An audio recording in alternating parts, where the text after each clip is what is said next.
আসসালামু আলাইকুম। আশা করি আপনারা সবাই ভালো আছেন। আজকে আপনাদের সাথে রেস্টুরেন্ট স্টাইলে চিকেন ভেজিটেবল স্যুপটা দেখাবো, যেটা রেস্টুরেন্টে করে থাকে যেভাবে, ঠিক আমি সেভাবেই দেখাবো। এখানে ভেজিটেবলগুলো নেওয়া হয়েছে প্লাস চিকেন নেওয়া হয়েছে। দেখেন রেস্টুরেন্টে কিভাবে রান্না করে, এত ইজি ওয়েতে ওনারা রান্না করে এবং পরিষ্কার পরিচ্ছন্নভাবে। আর এই শেফদের হাতের রান্না এত বেশি মজা, আসলে বলে বোঝানো যাবে না। তো আপনারা চাইলে আমার কিচেনে, তাসলিমাপুর কিচেনে আপনারা এত সুন্দর সুন্দর রেসিপি দেখতে পারবেন।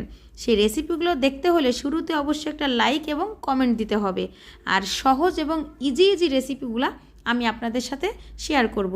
এই যে শীতের সিজনে আপনারা বাসায় বসে একটু পেঁপে, একটু গাজর, একটু মানে যে ঘরোয়া যে সবজিগুলো আছে, বাঁধাকপি, ফুলকপি, যা মন চায় তাই দিয়ে একটু চিকেন দিয়ে, একটু কর্নফ্লাওয়ার দিয়ে নেড়ে চেড়ে, একটু লবণ দিয়ে খেয়ে নেবেন। কমপ্লিট হয়ে গেল হচ্ছে চিকেন ভেজিটেবল স্যুপ। লাস্টে একটু রসুনের ফোড়নটা দিয়ে নামিয়ে নেবেন। এত এত ইজি। এটা রেস্টুরেন্টে খেতে গেলে 400 থেকে 500 টাকা নিবে।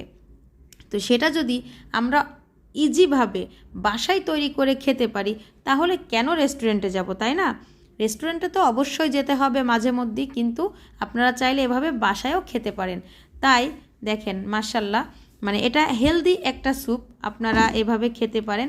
তো রেডি টু সার্ভ। সবাই ভালো থাকবেন, সুস্থ থাকবেন, আর বেশি বেশি করে আমার ভিডিওগুলো দেখবেন এবং কমেন্ট করে দিবেন। আল্লাহ হাফেজ।